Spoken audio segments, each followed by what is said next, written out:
It's me and you, Poseidon. It's me and you because everyone decided to walk out as we start the show. We're working with the most professional crew here. Thank you for joining us again, George. Coming in late while we have Phil building stuff. Welcome to the morning show, everybody. I'm here sans the rest of them. They're getting ready. Phil's having some technical difficulties over there at the studio. But you know who's not having any difficulties? Our buddy George Chadrizo with the morning update. George, tell everybody what they've won today. What's going on? But yeah, Phil, keep making some noise. He can't hear us. He can't hear us. No, he took everything out. He doesn't. It's so it's Phil's last appearance at the morning show. I see. I'm not showing him, but yeah, he's going hog wild right now, trying to fix everything. Yes, a background noise is definitely Phil. Yeah. So at least let's go to you with the update, with the news. At least give us the news for this morning. Yes, we got some stuff going on this week. Pretty interesting. I thought you guys might like it. First and foremost, we'll talk about again the pandemic, because we're still stuck in the middle of this whole crisis over here. So every single day something happens that is obviously interesting. This week I was wondering, where the hell is the mayor of Montreal?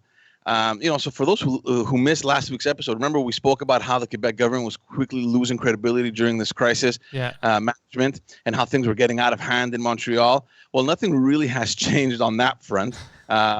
Things are still out of control in our city, which we know has become the epicenter of this pandemic in Canada. Number one, exactly. So dates for reopening are being postponed further and further. Nobody really knows what to expect anymore. But there seems to be one question that many are asking: what happened to our mayor? She seems nobody asked that question, but I'm glad you brought it up. So throughout this entire crisis, we've consistently seen our leaders at the forefront taking action. I think we can all agree that they haven't been perfect.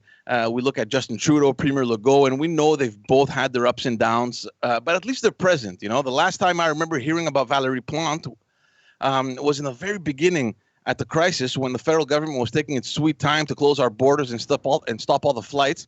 Yeah. And, there came out our mayor taking a stance and applying her own measures to increase awareness at the airport. So that was the first time we saw her. And I thought, okay, this is going to be nice. I mean, right off the bat, she's taking her leadership role. But then I remember reading something about her being named to a global mayor's task force aimed at helping cities recover from COVID-19 and helping each other accelerate their economic recovery. Yeah. So, of course, this, in my opinion, is all a big show. I mean, our mayor can't even guarantee her own city's economic recovery because she's desperately dependent on the provincial and federal government. So I really have no idea what that panel is all about and how credible it is. But anyway, that was last who's time in that club? Who's on that panel? There's a bunch of other cities, Madrid.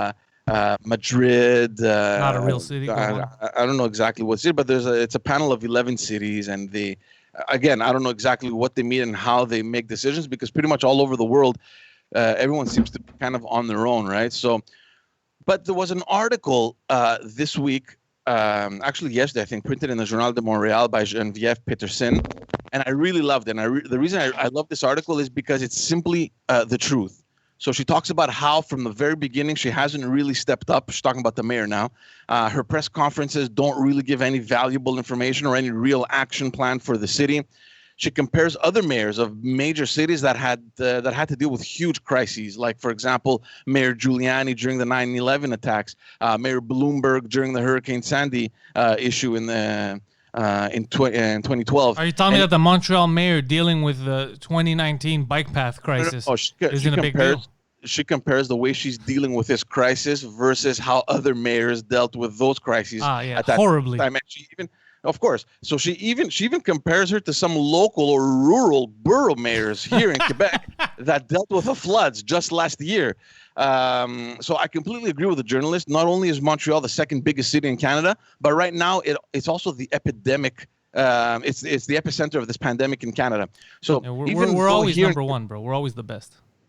Well, you see, even though here in Quebec, the municipalities are somewhat of a product of the provincial government, and it can't really do much without it. She can still play a major and important role. She can be working with local leaders, community groups, shelters, food banks, and make sure that they have everything they need. Most of all, she should be pressing the government for more. We've known for weeks that all facilities are short on supplies and personnel, and even though it's not her jurisdiction, she can still voice her concern. And coming from her position, she can definitely make things move. We spoke about this during the last episode. We've known since the second week that when this pandemic hit, that Montreal was vulnerable. All experts were hinting at very possible hotspots. Areas like Saint Michel, Parc Extension, Côte des Neiges, Montreal North, they were already being targeted.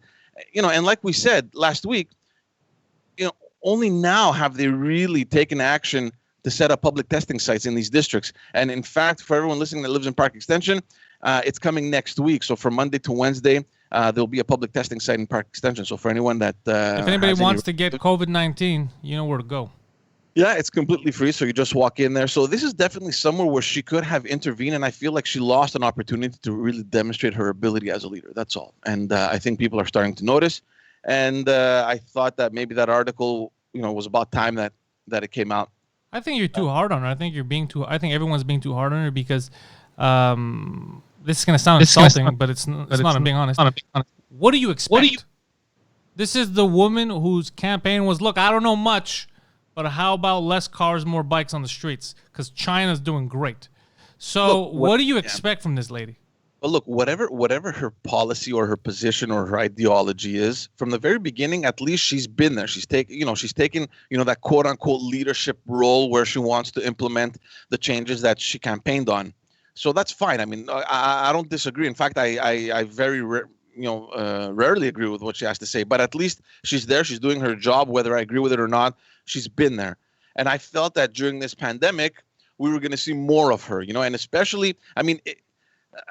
Look, the strategy that the government thought this time around, and I don't completely disagree with it, was to seclude the regions because obviously they have much less resources available. The hospitals are much less equipped than they are in the city. So the initial strategy, and this is what our health director said yesterday, was to seclude the regions far from Montreal so that we can avoid this the virus from spreading there. Because had it spread there, then we'd be really in trouble. We wouldn't know how to get the necessary supplies to those regions. So they did a very good job at secluding everything else around the greater Montreal area. That's fine. But when you know that that's the strategy from the very beginning and that they're already pinpointing Montreal, you're the mayor of Montreal. You should already be on the ball, right? So I just feel, and I felt this for a while, that, where the hell is she? And then, this article came out and she makes a couple good points. So I thought it was interesting to share that with you. Thank you for sharing that. And I think most people would agree that most of these politicians, mayor or not, are completely useless. And people are learning about it now. But I don't think I don't think we're out of the woods just yet. I don't think people have realized how useless a lot of our government is in both countries in North America. I'm talking about, because I still see people, like I saw an Instagram photo yesterday, and someone didn't realize, like, if you're putting your rights or something ahead of someone else's safety or something like that, then you're being an adolescent. But in reality, that looks cute, but that's not true. In reality, if you're depending on someone else to keep you safe, there's nothing more childish than that. The thing you need to do is keep yourself, because government is not supposed to keep you safe. That's not their job. Their job is to maintain your rights. You're supposed to take care of yourself, right? You're not a child. You're an adult. You're supposed they're supposed to maintain the law. They're supposed to maintain your rights. And within that construct, you're supposed to survive. You're supposed to work, keep yourself healthy. Don't be an idiot. But they also have a moral obligation to create a secure environment for its citizens, right? I mean, this is a crisis. This is not every day where you're on your own. So, this is obviously an exceptional period where we're dealing with something that nobody really expected. So, yeah, the government, whether it's federal, provincial, or even at a local level, they need to step up. And they need to provide this kind of a safety net for everyone, because everyone's counting on our leaders right now to make decisions, to make sure that our businesses don't suffer, to make sure that in terms of social services, we have what we need. The local businesses are suffering, which is why I want to publicly endorse for the next mayor of Montreal, Poseidon's father. I believe Poseidon's dad can handle this shit. All right? Am I right, Poseidon? Better than these politicians? Who knows? Probably. That's who I'm nominating Gus. Because if you look at the chat right now, that seems to be the hit: is nominate Gus for mayor. He's gonna tell us about how the aliens are watching us. And yeah, you never bring this up, George. You bring up local terrestrial news, but you don't bring up the stuff Poseidon brought up this week on 2 Drink Minimum. He talked about how there's a theory that there's a total of about 10 aliens, super smart aliens, that are monitoring the entire planet. How come you've never brought up these kind of intellectual discussions? You know, the more this show goes on, I keep wondering, what the hell am I doing here? You're our anchor. You're our anchor to the civilized world. You're keeping us afloat. No, you're keeping us honest. Very good, George. All right, enough about the mayor, because I'm just making me angry. Yeah, well, look, I guess we're going to have to be patient there again, right? Like we've been with every single other issue, but we'll see what happens. Montreal has taken a lot of the focus the last 2 weeks. So at some point, we're going to have to expect more of her as well. Anyway, moving on, this week, history was made at the Quebec Liberal Party. So just to put everyone by the way, before we continue, yeah. just because Poseidon seemed to have messed with his gain from when we started till now, and he put it too low, so people can't hear him. So just so we know, just so Poseidon is aware, he's fucking around. I didn't touch anything. You did. All right. Is it better now? Yeah, Phil, you're still muted, by the way. Yeah, okay. No, we can't hear you because you're mute. No, you clicked mute. You have the mute button on. God damn it. There's no way this is real life. So go on, George. We'll get back to Phil when he realizes when he clicks. I thought you muted me because I was setting up my audio. Yeah, we muted you earlier because you were fucking destroying shit, but now you can unmute yourself and chime in. Well, thank you very much. Hi, guys. Hello, Phil. What's up, Phil? So just to put everyone up to speed, since the last provincial election in 2018, during which the Quebec Liberal Party suffered a huge blow, probably one of its worst in its recent history, the party almost immediately launched a leadership race. From the very beginning, Dominique Anglade was probably one of the first to voice her interest, and pretty much the only one until months later, towards the end of 2019, where another candidate jumped on board. His name was Alexandre Cusson. I don't know any of these fucking people. Well, yeah, that's why I'm here to tell you about them. So for anyone interested, just so we can make not Poseidon, Pantelis happy. For anyone interested, Dominique Anglade used to be the president of the CAQ, which is the current governing party. Yeah, she resigned. You got to rephrase that. Yeah, they have a weird name, but whatever. So she resigned after disagreeing on a variety of issues, namely the party stance on immigration. So she didn't agree with CAQ-related issues. Exactly. So she jumped ship, and in 2015 she ran for the Liberals in a by-election. Obviously, she won, and she quickly climbed the ranks to become the vice premier. So that's very briefly about her. Alexandre Cusson wasn't very well known. He still isn't. He was the mayor of a small city called Drummondville. It's about an hour and a half. I know it well. Yeah. That is a massive metropolis, Drummondville. Yeah, huge. Historical sites. I like this though. This shows that the old adage is true, that the CAQ is a gateway drug to liberals. So they're all two sides of the same coin. Yeah, I don't think so. I think they're very much different. But anyway, so he was the mayor of Drummondville, but he also served as the chairman or the president of the Quebec Union of Municipalities, which is a pretty heavy role. So they were the only two aspiring leaders, and they Poseidon, stop fucking around. I'm sorry. Go on. Just Poseidon keeps fucking out with his settings. Go on, Poseidon. Go on, George. I didn't touch anything this time. He's gone full screen in the chat. I know. I saw him. Anyways, go on, George. He's just blowing up the internet. I'll handle him. Sorry, you could keep going, George. So anyway, they were the only two aspiring leaders, and they saw their campaigns obviously come to a halt due to the pandemic. Early this week on Monday, Alexandre Cusson made an announcement to pull his name out of the race, so ceding victory to Dominique Anglade.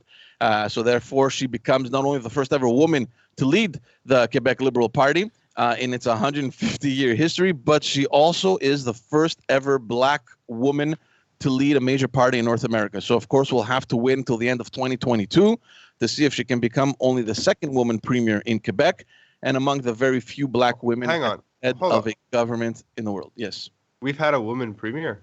Yes, her name was Pauline Marois. Oh, right. don't you I thought remember? they killed her. Yeah. From the- No, they I tried forgot when about she her. was. That was. I don't agree with that, Phil. I don't agree. That with, was a I don't woman? agree with your liberal stance on yeah, yeah. assassinations. Yeah. Me? Yeah. I made no kind of stance. I just repeated factually correct information in a funny tone. And now what's I've going been on? You working want to on my comedy assassinate? for you. You want to assassinate this black politician? Really? We're gonna go Poseidon through said this that? again. We're gonna go through this Is that again. what? Wow. He can't Martin even Luther defend King. himself. Wow, Martin it's Luther bad King today, died for huh? nothing. No, What is I did it to him. I happening muted him. Why did you mute? I mute you and I put you because you keep fucking around with your gain and with your goddamn video settings, so it's pissing everyone off. So look.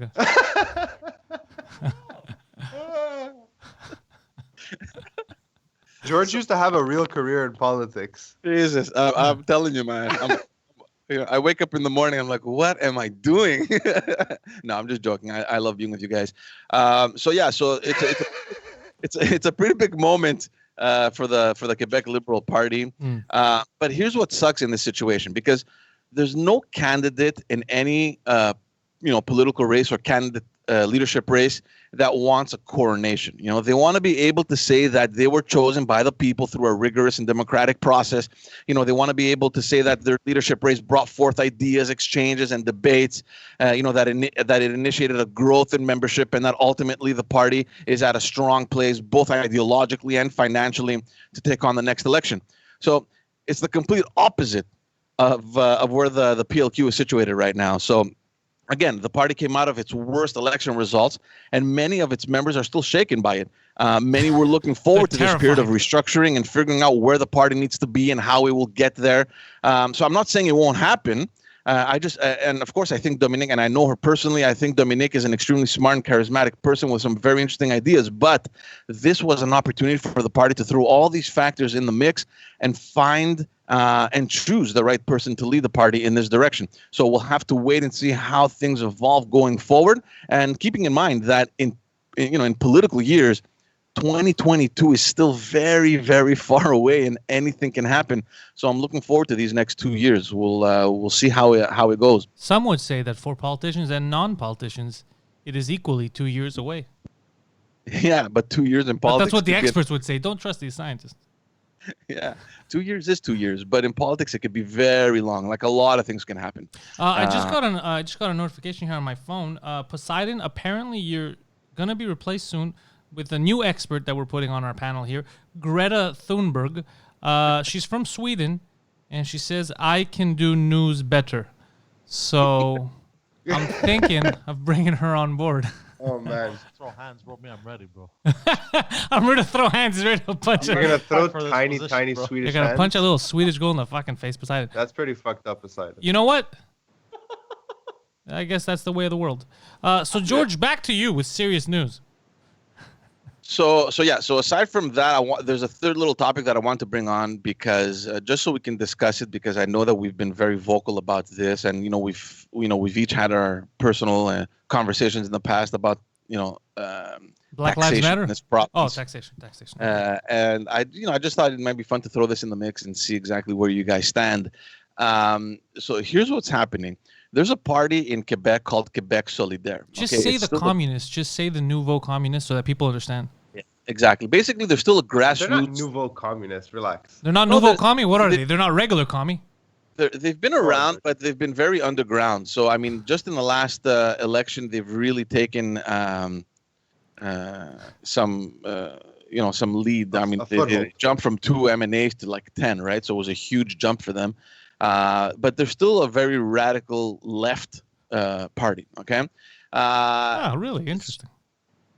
So here's what's happening now. This week, the finance minister is announcing that there's going to be an economic update, and it makes sense. The guy came out with a budget literally 2 days before everything shut down, with a $2 billion surplus. So obviously that's obsolete. That it's worth That's nothing. gone. It's out the window. So he has to table an economic update. A lot of experts are hinting that by the end of next year, Quebec will be in a deficit of anywhere between 10 to 12 billion dollars. So this is huge, right? Just to remind everyone that these guys took office in 2018 and they inherited a $5 billion surplus. Yeah. So from there to possibly a $12 billion deficit is a huge gap. So everyone now is kind of throwing ideas on what this update should have. And here comes Quebec Solidaire with the idea of the century. They're proposing tax hikes for businesses. And they're calling it a pandemic tax. So the idea here is to take businesses and raise their taxes by 50%. So 50%. Yep, there you to go. Businesses that have made no money in the last 2 months, businesses that are at risk, if not already closing down, the communist solution is tax them more. Do you want to know why, George? Because they produce nothing. And I'm talking about these goddamn communists. They produce nothing, okay? And they just fucking take from people who make stuff. So these people who took all the risk of starting a business, of fucking employing people, okay? Who are eating shit right now because the economy's fucked up, because the world is fucked up, they're the ones that can get penalized by these fucking idiot leftists that haven't worked a real fucking job in their goddamn lives. Anyways, carry on. I feel so we know where Pantelis stands on this. I'm still trying to wrap my brain around this. So look, these are the details, okay? So basically, large corporations, large businesses, their taxes are going to jump from a little over 11% to 17%. And small and medium-sized businesses is going to jump from a little over 4% to over 7%. Okay, but keep in mind, this is only the provincial tax, right? On top of that, you got to add the federal tax, whatever that will be, because we're getting screwed over there with hundreds of billions of dollars of deficits there as well. So there's something obviously to expect. Here's the reality. I don't think it comes as a surprise that as soon as this pandemic hit, everyone knew that we were going to be deep in shit. All right. So no, but I mean, we know that. I mean, the federal government is already close to $250 billion in deficit just because of this pandemic. Now we're hearing this week that the Quebec government is going to drop down to about 12, between 10 and 12. So look, when you're in this situation, there's two things that can happen. Either the government is going to limit their spending, or they're going to increase the revenue. Right. So and I think we even said that in an earlier episode. Either we're going to get less services because government is going to cut back, or they're going to tax us more so they can have more revenue. It's going to be about finding the balance of those two. Now, coming back to this proposition of Quebec Solidaire, the idea here is that there's companies that were closed during this pandemic and they got the short end of the stick compared to other companies that, because of luck and because of the industry they're in. Oh yeah, that's lucky. That's lucky. The industry that they're in. Okay. But they happen to be open, so they had an unfair advantage over other companies, and therefore we need to tax them. I just hate. Hang on, George. Are they proposing that the tax hikes only be applied to businesses that were operational during the quarantine period? No, the tax hike is going to be applied in 2020. Universally. No, in 2021, and it's going to affect revenue, right? So obviously the companies that have been closed during this year, they're going to have less revenue in 2021. So they're obviously going to be affected less than the ones that have been working, right? So look, that doesn't make any sense. On gross revenues or on net revenues? Doesn't have to make sense, Phil. It's communism. Yeah, well, look, the government taxes you on your profit, right? Right. So, exactly. But if I make $10 and you make $1,000, taking $1 from me and 100 from you is way worse for me than it is from you. For sure, but what they're proposing is that you just said the opposite. No, what they're proposing is that for small and medium-sized companies that declare less than $100,000 profit, they're exempted. So everyone above $100,000 is going to see their tax. I still don't agree with it. So restaurants are fucked, but single-owner businesses like mine are barely affected. You're probably going to be okay. Penalize the people that are actually working. Penalize the people that are employing people. Penalize the industries that keep the country moving. It is such a fucking stupid idea. I can't fucking stand these morons. Yeah. See, look, this is, look, I can understand the position that the government's going to be in, because, guys, it's going to be one of the two things. We're either going to lose services or we're going to get more taxed. I mean, there's no magic formula, Right. I mean, how are you going to create new revenue, in an economy that is tanking right now? And it's probably not, we probably haven't seen the worst of it how you either. create new revenue? the people that have always been creating revenue, and it's not the government, it's the small businesses, it's the entrepreneurs, people working. The government never creates revenue. We keep seeing they in their eyes, they're like, we're going to create revenue. How? We're going to raise taxes. You're not creating revenue. You're taking away from people, the people who have the power to actually create more jobs, right? To actually create revenue out of nothing. It's such a stupid fucking formula. They should reduce government. That's what they should look, do. the fact is that over 90% of Quebec's revenue comes from small and medium-sized companies, right? I mean, everybody knows that. Yeah, well, where else is it going to come from? The government's not selling anything. Exactly. Maybe they should start. They tried selling weed, Phil, and they lost money. They can't even sell drugs properly. But hold on, am I understanding this? Are you Pantelis, calling for the government to nationalize industries so it can turn a profit? No, the opposite. I'm calling for the government to be smaller. Oh, just checking. I want more. I saw the scythe fall from your wall. No, I want more. I want more private industry. I don't want more. I want people to have the power. I don't want the government. Look, taxation obviously is the way the government's going to attempt to make up for its losses now. They have no other method. No one's surprised by that, I don't think. Yeah. But at the same time, what did we think they were going to do? It's not like they're going to come out of a pandemic and been like, look, these last 95 days, we've had a long, hard think about neoliberalism. It's not working. No, but here's you know what? We're going to cut taxes. We're going to raise the minimum wage a little bit so you guys can have more spending power. And, you don't have to do both. Yeah, we'll all be fine. You don't no have one to do thought both. that was going to fucking happen. You don't have to do both because you can't do both because one is dependent. What they could do is obviously lower taxes, but now because of everything that happened and all the money that was lost, right? If they were to cut taxes, it's impossible because, like George said, you would have to cut essential services, not just extra, like essential services, because we're already in the hole because of what happened.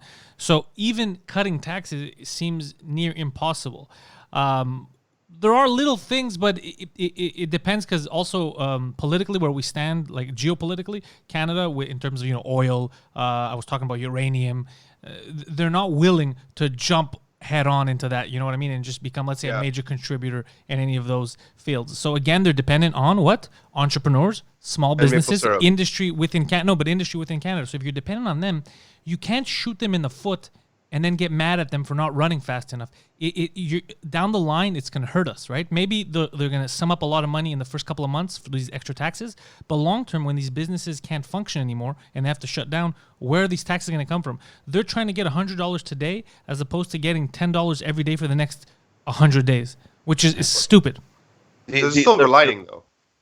Sorry?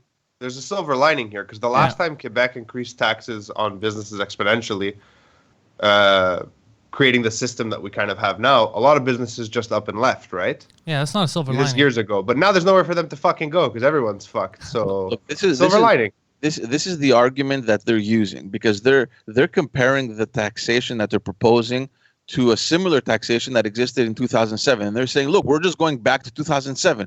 First of all, 2007, you were coming out of a major crisis, right? I don't know if everyone remembers 2006, 7, and 8.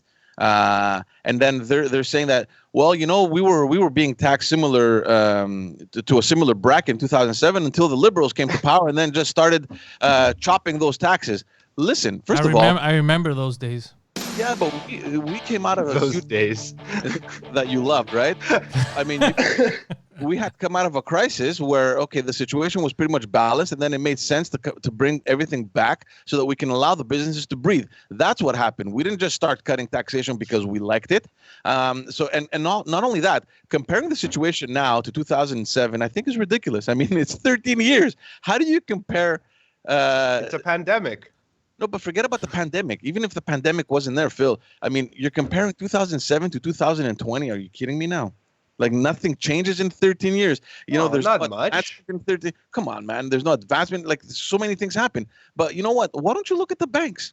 Look at the banks. They're making they're making billions in profits, and you're attacking the small businesses. Why don't you go take it from the banks? Take it from there. Tax them. Yeah, they already taxed us to use our own money. They'll never go against the banksters. Oh, thank Poseidon. you for that. You know what, Poseidon? You're actually 100% right. So he's right. I can't fault you for that. I don't know. Yeah, but look at all this CERB money that's going out, right? Justin Trudeau's going on and on. I know I'm jumping. They keep calling it the CERB money, but I've checked. The Serbians have given us $0. So I don't. No, it's called CERB money because it seems like it's coming to help you until it realizes you're a Muslim and it stabs you. Oh, just like the Balkan Wars. Hey, But by the way, I keep telling people not to forget that view that as a paycheck. That's taxable income at the end of the year. Yeah, of course. Yeah, put some of it aside. Yeah, don't fuck around. Like, unless you're not making anything and that's the only source of income, so it would be the same towards the end of the year. But if you're trying to double dip or something, you're gonna get a nasty surprise. Double dipping, it's an extra 8 Gs that you're gonna have to pay for. But don't forget, like me and you, Poseidon has like a regular 9 to 5, and George, I don't know how the government still pays you to spread their propaganda right now. But we're independent workers. Like, we have businesses, so we know we need to keep. Like, if I make $100, I didn't make $100. Yeah. There's no deductions at source. So yeah, Pantelis is right. Put some of that money away because Justin's gonna come knocking for it. Oh, I know. I'm already. Hi. Where's my money? It's gonna be like that. But all this CERB money that's going out, he keeps like going on and on about how it's money for Canadians, to help Canadians, to keep them fed, and to keep kind of the economy rolling. The crazy part is, if you follow the news, most of this money is going overseas. Like, no one's buying locally. Everything's more or less shut down, and everyone's just buying things online. It's crazy. We're our own worst enemy. You know what? Did you hear? So this is something that bothered me, and George kind of understands it because he was in politics, so he gets the image, and you got to say certain things. But when I see any politician, including our boy Trudeau now, talking about supporting local and buy local, when you motherfucker, don't buy from. You saying this 2 months ago was considered racist when people would say. Do you remember this when people would say racist? Okay, if you want to support fucking local, and you're the reason. You're one of the reasons why we don't. Yeah, of course it was. And same thing with Legault when he launched that blue panier thing. Remember, to support people like, why? What the fuck? We'd rather just get the best thing from wherever. No, support local because we need to have our own industry. And on top of that, Trudeau needs to work very hard to bring essential business back here. For example, what the states are talking about now, maybe passing legislation to bring all medication manufacturing to the U.S. again, at least at a bare minimum, instead of China, because of what happened. That to me makes complete sense. We should be in charge here in Quebec. All these towns, I spoke about it with George. All these towns outside, they're kind of there's no industry there. Why not have our factories there instead of in China? And apart from you guys, well, I mean, I think you'll agree with me, but apart from people saying, we need more profits, in terms of a company needing more profits, right? That's the only excuse. That's the only excuse I've heard. I haven't heard anything else. I haven't heard that they're made better in China. For that champion T-shirt. Look at this. Yeah, by the way, $500 for that. That's where we're gonna be at. This shirt here in Montreal would not cost $500 because we used to make shirts here till fucking 5 years ago. That's where Dana used to work on Chabanel to make shirts that they would send them to all the different stores and all the retailers. Same fucking shirts. They would change the tag in the back. Same fucking shirt. They would change the back, and depending on which store, you pay different prices. Yeah, but so it's all bullshit. Talking about the production cost, much higher here than it is to make it. Yeah. So I said Vistaprint is not made in China. Vistaprint is built in North America. You order all your shit from Vistaprint, so do I, right? It's from the Netherlands. No, they make their stuff here. It is. Their factories are here. They make their stuff in China. It gets rerouted to Mississauga. No, they make their stuff in North America. Vistaprint. All your shit gets printed here. I'm not gonna argue with you because I need to check that, but I don't know. I know that it's a European company, but it probably has subcontractors. Yeah, it's Dutch. Pretty much everywhere. But look, I remember speaking about this when the Quebec government came out with a panier bleu, and I understand the initiative, the incentive. Sorry, and I applaud it, right? Because you want to support local. Agreed. Here's the thing, though, I could be wrong, and I hope I'm wrong, but a major manufacturer that is gonna transfer everything back to Montreal or whatever region he's from, just because he wants to come on board this wave of solidarity. It may happen, I get it, but at the end of the day, when he realizes that his pocket is emptier than it was 2-3 years ago, I think it's only a matter of time before everything goes back to normal and things are being produced in China again. So I don't know. It's going to be interesting to see how this thing plays out. But to go back to what Philip was saying about the federal government throwing money, we have to understand that this money, it doesn't exist. Yeah. It's all credit, We're gonna suffer from this. And this week again in Ottawa, it was chaos. I sent a video to Pantelis to see, they're questioning the Minister of Finance. The guy doesn't have any clear answers. Nothing. There's a parliamentary budget officer. It's an independent position that was created essentially just to evaluate everything that the government puts in the budget. How much does it make sense? How much does it really cost? So everything that the government announces, his job is to pretty much analyze it and come out with I don't want to say real figures, but at least to analyze them, Objective figures. To see the validity of those figures. So he's the one actually that's been announcing almost every week or every 2 weeks where he thinks the deficit is going to reach, and he's the one that's now claiming that it's probably going to reach over 250 billion. Jesus. Thing is that when they asked him if these measures were not put in place, would we be in a better position? The answer is no, and it makes sense. Like, see, we're criticizing the federal government for throwing this money because we can project what will happen in the next 1, 2, 3, 4 years where we're going to have to pay everything back. But if we take a second to think, had that money not been injected in the economy, would we have been better off? Would we have been in a better place? And I think the answer is no. I mean, the answer is absolutely no, and that wasn't the point I was trying to make at all. The point I was trying to make was that Trudeau's doing something that quasi makes sense. Like, the money needs to be going out. I get it. And Canadians are complaining about the economy. And instead of using that money to buy stuff locally to keep the economy rolling, they're buying things. I'm guilty of it too. Off Amazon, off of Alibaba, from the China or whatever. All I'm saying is the government is made up. The government that screws us over, that taxes us, that fucks things up. The point I'm trying to make is that government is us to some extent. They're fallible just like us, and they do all the same stupid shit that we do. And that's the ultimate problem with any form of government, that we're all stupid and selfish. Have you guys been on the Panier Bleu here in Quebec? Have you guys gone? Yeah, of course. It's super hard to navigate. It's a terrible Quebec website, all government websites in Quebec. I think it was brought up last minute, right? That's why they couldn't get good web developers. Yeah, what about the Revenue Quebec website? It's been around for 50 years and it still sucks. I try to update my Nexus Pass. There's no English section. I try to update my Nexus Pass and you have to go to the Department of Homeland Security website. And it looks like a high schooler made it. Yeah, they're bad. Yeah. Oh, the Nexus, right? Yeah. Nexus, yeah. I was like, this is fucking Homeland Security. How are people not hacking into this? I think that's why it's like that, so that it's unhackable to some extent. Maybe, yeah. They make it simple so it doesn't have too many backdoors. But the Panier Bleu is hard to navigate. The index is really poorly put together. Like, I was trying to search for businesses. Yeah. What? Are you okay?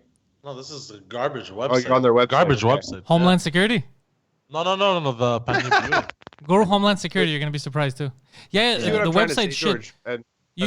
Phil, you're 150% right. You're more right than anything because the website is shit. Also, the way all the convenience around us is through Amazon. So you're not wrong at all. You're 100% right. That's why to create Amazon Quebec would be near impossible and a stupid feat because if you still want to have everything, you're gonna. Because I'm not saying close off the world. What I'm saying is industries that are here. Let's say, Phil's fucking t-shirts. Okay, Phil sells t-shirts. He makes them in China. If there's a way to incentivize, kind of like we did with the video game industry for years, incentivize them to be here. They might not make the exact same, but there's reasons for them, right? The quality of employees, let's say, I don't know, whatever the fuck it is, subs, whatever the government could do to help them out. To incentivize them to bring their factories here. That's all I'm saying. Like, video game companies started coming here years ago because the government was basically, they weren't giving money, but with all the tax benefits they were getting, it was they were subsidized through the roof. Through the roof. Like so it was the film industry. So much cheaper to do it here, plus the quality of worker here was amazing. The Quebecers are good at that kind of stuff. They're also importing a lot of workers too, right?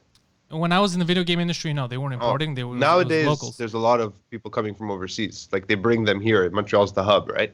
I don't know. I know that film studios. That doesn't matter. The point that he's making is that at least it's here. Yeah. You know. No, I agree with that. I'm just. So when I was in video games, when I was in video games, it was thriving here, and it was mostly because of that. It was mostly because they would subsidize to the roof. And people here had jobs, and people here would also, a lot of them got their entry point into that industry through here. And then I have friends that moved to the States, to California, to Washington to work for other companies, bigger ones. They went to Microsoft. So it's great to do that. If you can, you build the industry here, you help them stay and grow, and then your people become fucking smarter, better equipped, and they can go out and spread it. That's amazing. But to just let people leave and you hurt people that are creating business, you tax them, you basically cut their legs off from under them. It makes it too difficult. to re-enter this race. You know, you need to help your local businesses. That's You nothing to invest do with in your people. Yeah, you invest in your people because it's just like at home, man. You take care of your kids, you teach them things. They're gonna use them in the future. It's gonna be better for the entire household. You don't want to raise idiots. Yeah. You know. Look, the difference between the gaming industry, which, like Phil said, it has become a huge hub here in Montreal, and it was years in the making, right? In investments and in subsidies. The idea behind that, also, don't forget, that is the capital that it attracts, right? So that has worked out, and it has worked out well in Montreal. Can we duplicate that for other industries? That's the question here. Can you bring back the manufacturing sector that we had in Montreal, for example, in the 60s and 70s, that was not only providing employment, but also creating capital, right? Attracting investments and creating. That's where the problem is, and I have a doubt with that, right? I mean, I don't know how we can compete Automation. with China and the other tiger economies in Southeast Asia. I don't know. So once automation kicks in the next, I don't know, it's probably going to happen faster now because of COVID. Oh, it's already started. Yeah. Yeah, but once it really takes a foothold, obviously there'll be mass layoffs of people who are considered blue collar to some extent. But those industries will come back and they will generate revenue for local businesses locally, because you'll have a factory the size of, I don't know, let's say 10,000 square feet of factory producing tens of thousands of units of T-shirts with really no people there except for the people managing the software. Mm-hmm. So yeah, there's going to be job loss, but the idea is that with every subsequent generation, new jobs will open up to, right, as technology progresses. Right. So yeah, it's a double-edged sword. It will come back through automation. People will lose jobs. A generation later, they'll have probably some kind of new opportunities, and then Skynet will take over. So then that, who cares at that point? Automation is scary for a lot of people, a lot of industries. It is. It's definitely gonna disrupt and hurt a lot of people. But at the same time, if a job is so dangerous that it might kill you, maybe a robot should do it. Every job is dangerous and might kill you, Phil. Your job is so dangerous. Yeah, of course. You haven't seen people get threaten to kill me all the time. I haven't done it yet.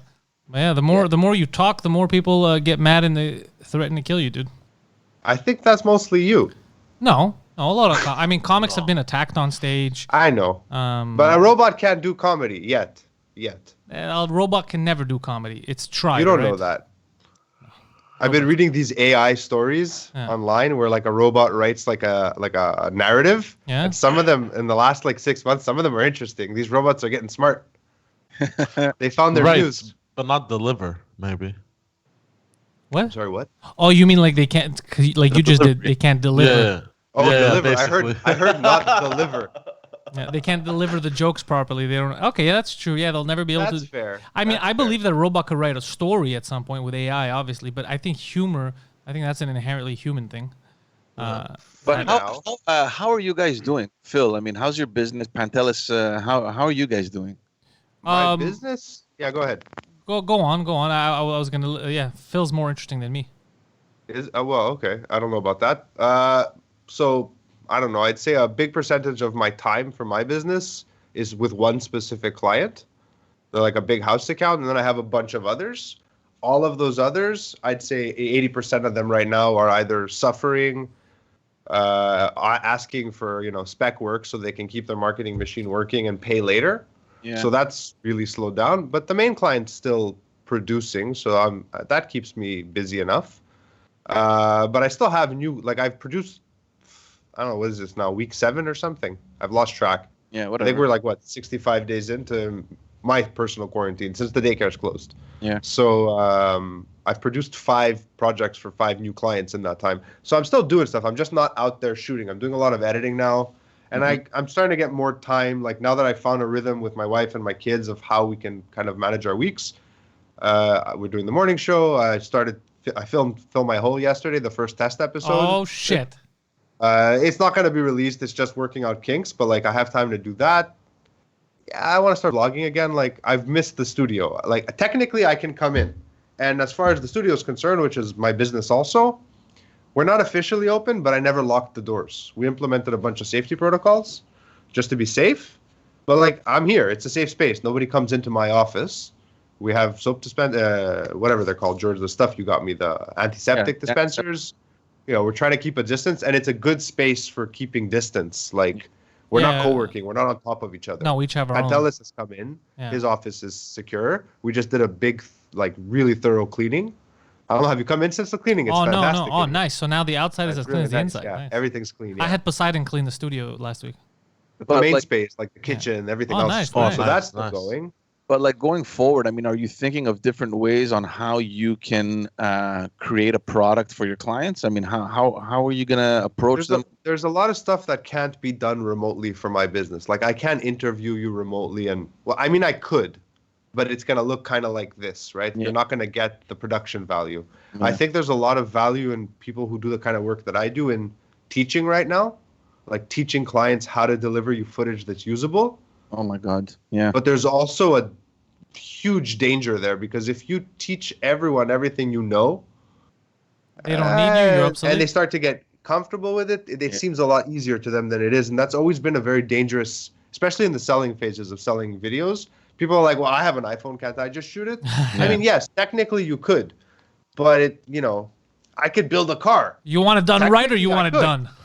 Yeah. Do you also work with a bunch of people in the creative space, like photographers and other videographers that pretty much depend on filming and being on the spot, right? Event photographers and event videographers are indefinitely fucked right now. Like wedding videographers, wedding photographers, people who, like, I had like 5 events booked in this period, like conferences. I don't do a lot of them, but I still do them sometimes.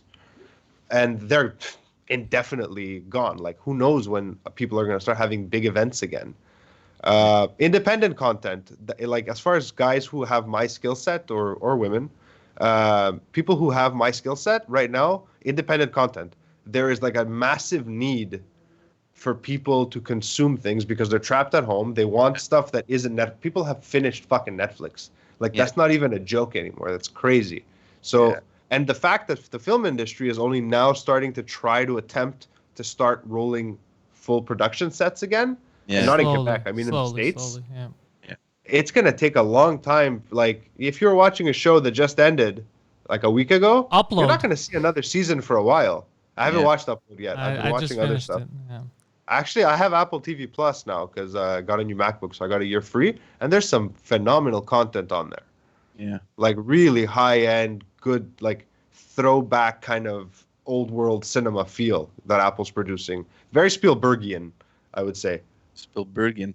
Pantelis, what about you, man? How are things? Obviously, the problem with you is that you depend so much on people's presence, right? On the lives and on the crowds, and I think we spoke about this too. Like, I mean, even if tomorrow, we were to be told that the quarantine is lifted, I'm not so sure people would have the confidence to get up and go to a show, go watch a theater play or a hockey game or a restaurant. So I don't know, man. I think it's going to drag on for a bit. I think at least a year probably till things... I don't even know if that'll make it normal. It all depends on what happens now with the governments and how safe people feel. But even if you open up the doors tomorrow, there's no chance of getting started. Poseidon knows. Like, when this hit, it was during a month where it was kind of like an important month for me. Like, I lost a lot of money. Everything that we were doing, the tour, everything, we had to cancel. So I lost a lot of money doing having to cancel that. But... I'm one of the lucky ones because I had already established, like I have, we have the podcast. I got 2 Drink Minimum. I'm still writing, like the shows I write for haven't stopped. So I'm still writing. I was speaking to my manager yesterday and he wants me to, he's trying to hook me up with more like behind the scenes. There's like some, just this TV stuff about using my other skills apart from stand-up because he says it's not going to get back to normal for a while. So I'd rather use your writing, your knowledge of the industry and that kind of stuff, monetize that. So we have another meeting to go through that. So he's trying to pivot me a bit because he sees that the live shows aren't gonna come back to normal for a while. It's like what the music industry kind of faced. What was it when like CD? Remember when the medium was changing and people were losing a lot of money? Comedians are gonna go through that a bit too. But the ones that had already something established, like I'm lucky, man. We got the Patreon. We have all the podcasts and the writing. The writing was a good thing. I started that a year ago. So you're pretty diversified. You're in a pretty good position. Yeah, I've all always things been. considered. Yeah, I've always been good at working, like doing a lot of stuff at once, so that helps. So even though like I lost a lot and all this potential that kind of fucked up, I'm not complaining because I'm still good. I'm still in a position where I could pay the rent. I'm eating, so whatever. Other people are going through it worse. Other people lost everything. So Yeah. they're Yeah, it thinking could about be how am I going worse. to pay my rent. I also got to do groceries, that kind of stuff. So to me, that's a problem. Which I don't have to suffer. Yeah. So I'm fine with it. Fucking Poseidon. Look, Poseidon's even living it up. Fucking Poseidon got laid off, and Poseidon's still he's not even stressing. Yeah, because I can make enough to pay my bills and eat and have a roof over my head. So at least there's that. I'm not complaining. But I feel like once they stop with the fear mongering, people will be a little more comfortable. Yeah, but even You with know? that, even if people are comfortable Poseidon, I don't believe that comedy clubs. I mean, there's certain clubs, and for certain artists, I think hardcore fans. Jesus, what was that? I think they're gonna That come was back not true, strong. by the way. Like when I look at Montreal, I'm pretty sure that there's certain comics and there's like, let's say the Bordel, like the French club.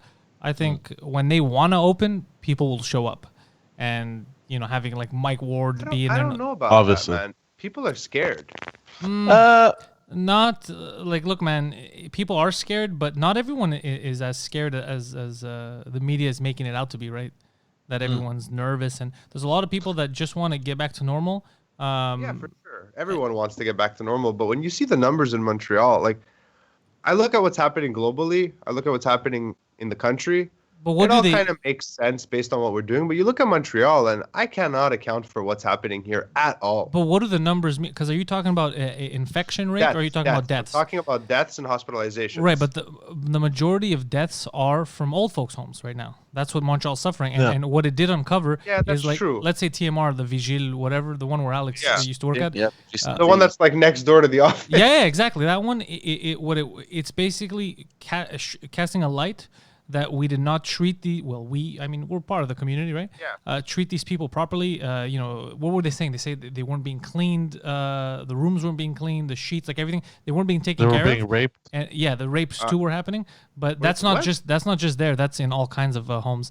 That it's not a home problem. It's a fucking sicko problem that work there. But there's also a lot of good employees who fucking work there, and we never hear about them. So so it casts this fucking light on it, and now we see that shit, man. We're not taking care of our old people, like, and it's fucked up because I think Canada is one of the countries that we put people in homes the most. So you'd think we'd have some kind of a system for it, right? But it looks like we're doing it more as a throwaway method. Like, I don't want to take care of this person, and we put them in there like, they'll take care. That's what's happening. Yeah, it's fucking scary because we're all fucking going to be old. You think we're going to stay young? You think we're all going to survive? No one's getting out of this shit alive. So to think about you could reach a certain age where society, maybe even your family, just people don't give a fuck about you anymore and you're meaningless. That's the scary part here. Not the fact, because we know that anything could that's contagious could spread when you're not taking the proper precautions. Yeah, no kidding. The question here is how the fuck can you not take the proper precautions and treat these people like this? Like, I want to say animals, but you shouldn't even treat animals like this.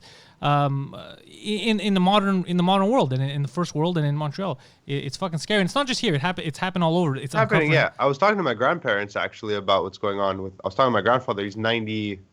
I think he's 90 now. I think he's 90 or 91. I forget. And he lives in his own home. Like, he's in Greece? Pretty much. No, he's here, man. Oh. The last king of Sparta. That's what I call him. Leonidas. Yeah, okay. Yeah, Leonidas, Yeah. the last king of Sparta. And he's like, all my friends are dead. I was like, what? He's like, yeah, we're not from the coronavirus. They've been dead. I had like 2 friends. I used to go for coffee with them. Now I can't go for coffee with them. Yeah, that's At sad. least I'm not in a home. I'm like, well, that's a pretty good fucking... Yeah, it's pretty that's sweet. very sweet now if you think about it. Forget the fact that I won't live to be 90. But if I'm 90, my kids are putting me in a home. They're not going to let me chill at home and do my thing. And my grandmother basically said, we're all going to die. I just don't want to die from coronavirus. I want to die from something more interesting. I was like, okay. Poseidon walks in. He's Respect. like, AIDS it is. Oh, God. Jesus. I know. But that the Vigie Santé, this week I read that it's 100% infested. Eh? Yeah. Even some Infected. soldiers that are Yeah, they have the that are military Saying in there. that there was a problem with the air filtration system. That's it. Yeah. And that it aerosolized the virus. Yeah, it wasn't working. I like how they say it was a problem. It wasn't on. Nothing was working. It's the same air it's just No. No, it was on. It was on. It just Really? Yesterday they said it wasn't working. filtering. It wasn't working properly. No. I read a bunch of articles from different sources about it. What was happening is they found the RNA of the virus inside the HEP filters, which should be filtering it out, and they hadn't been changed in forever or something of that makes sort. sense.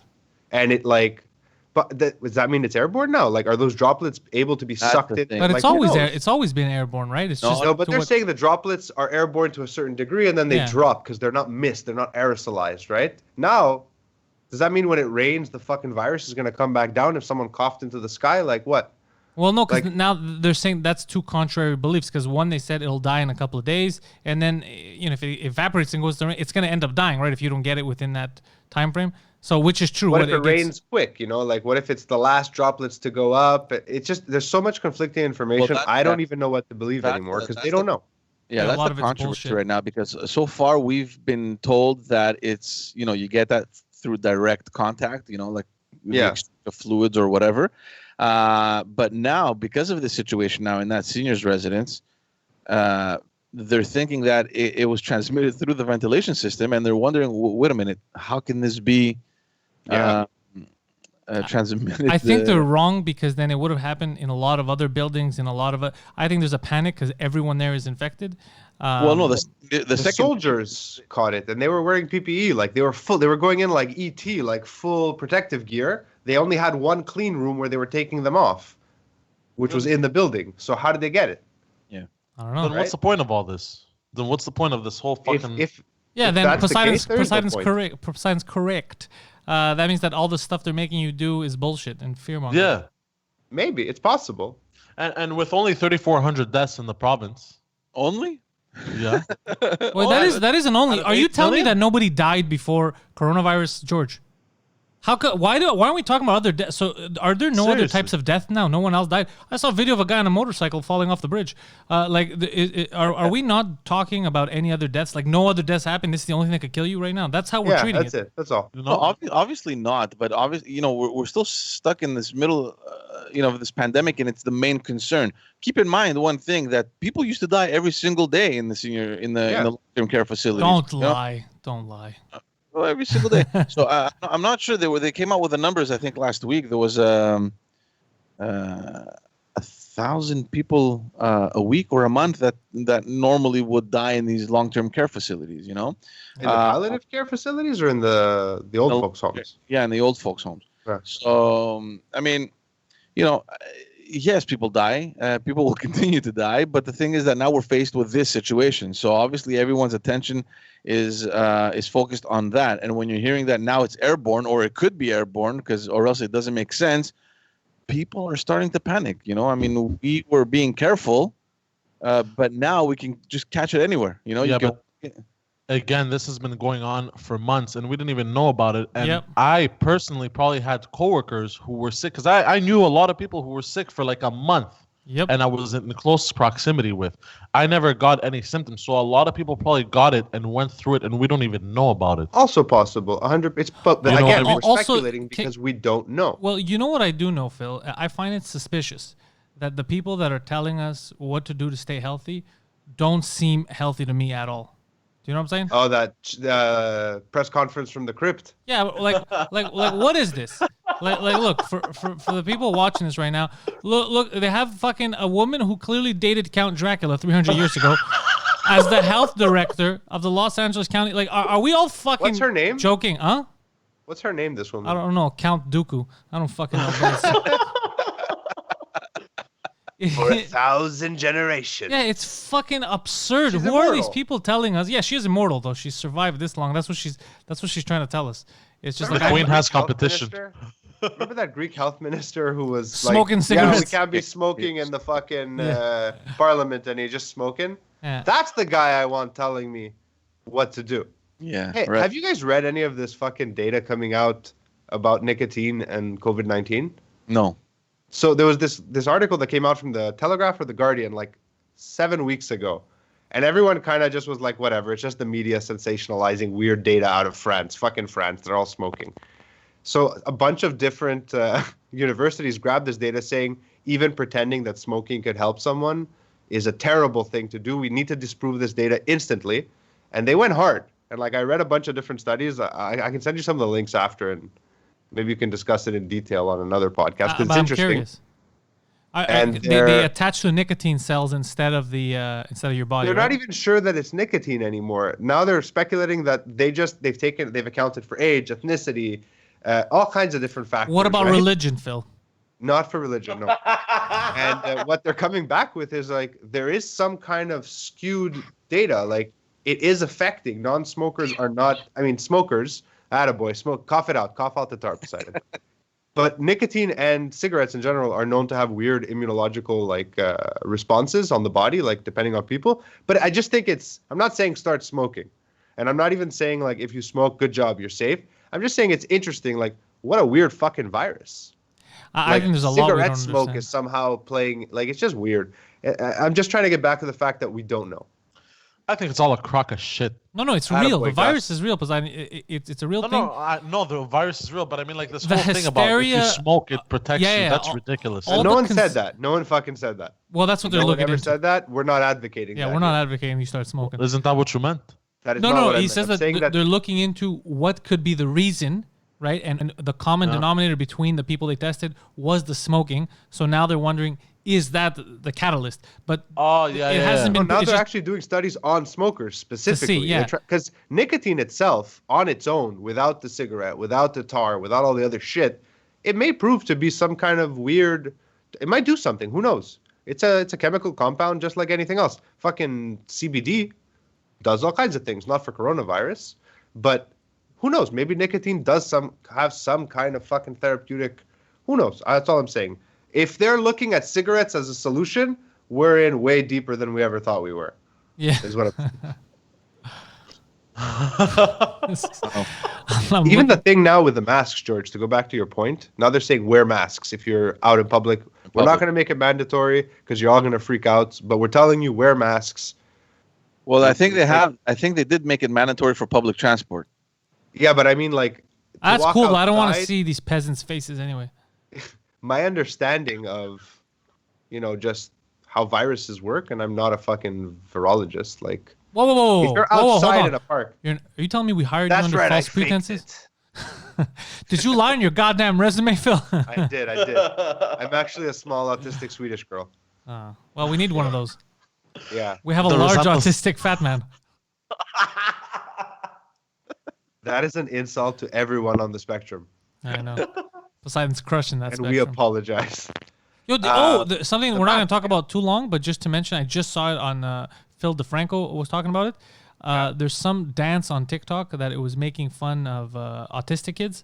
It said like go retarded No, or some not shit. autistic kids. Down syndrome. Down I think. syndrome kids. Fucking. Or I don't remember. And it was like go full retard. I don't know what the fuck it was, but it was let's get retarded in here or something.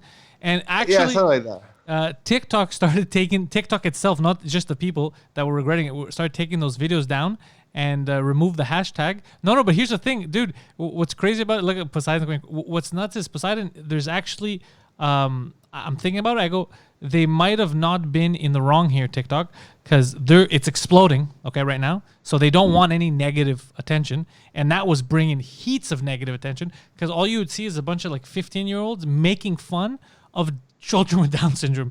And they did those. What did the videos look like? They did those 15-year-olds. I'm not gonna act it out. They're just doing this. They're doing like retarded hand doing gestures. like weird spastic movements. They with their actually tongues did out. those kids, the 15-year-olds doing this. They actually did them a favor, because 10 years from now, when they're trying to get work, the worst thing that could come up is like is them on there what are your acting. hobbies? Yeah, what are your hobbies? Making fun of autistic children, kids with Down syndrome, that sort of thing. Retards.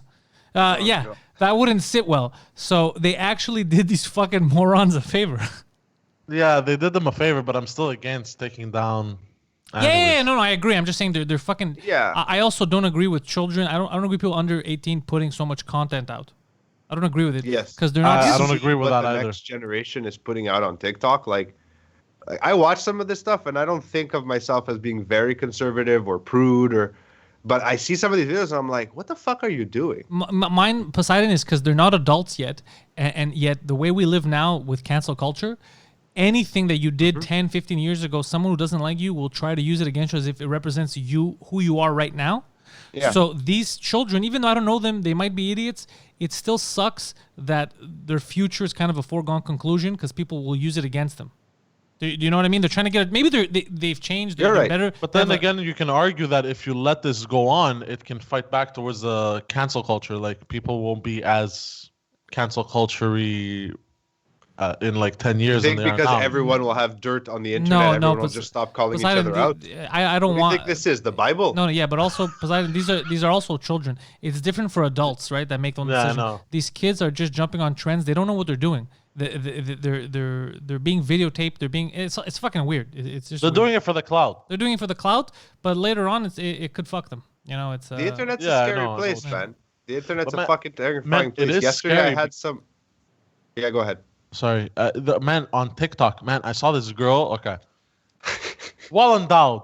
All right, like well endowed. all the You had a big Like, penis? She had a giant penis, no, bro. no. Sorry, I wrote that wrong. I said that wrong. I said saw that this wrong. girl on TikTok. Okay, it was from this Taiwanese TikTok account. Oh Hey, god. don't she- call she it had- Bangkok for nothing, honey.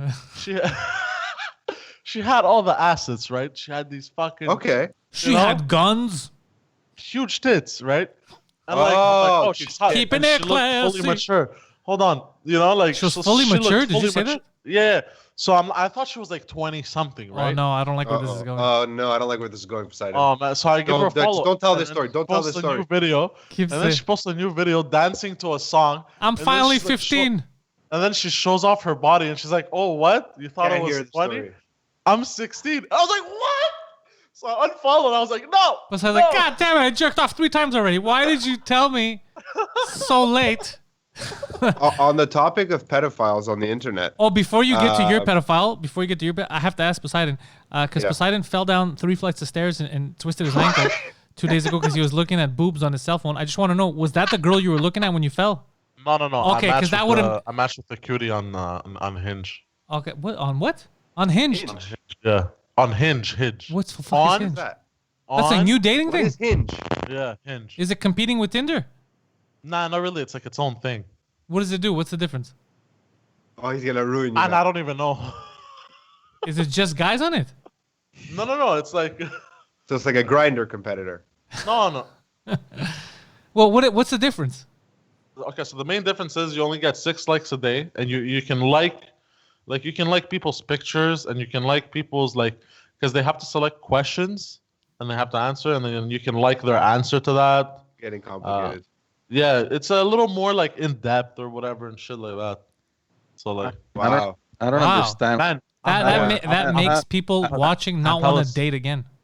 I don't understand what happened to bored. humanity. Whatever happened to like meeting a girl somewhere and like That shit talk- doesn't exist. Shut up, anymore, man. nerd. What are you talking about, bro?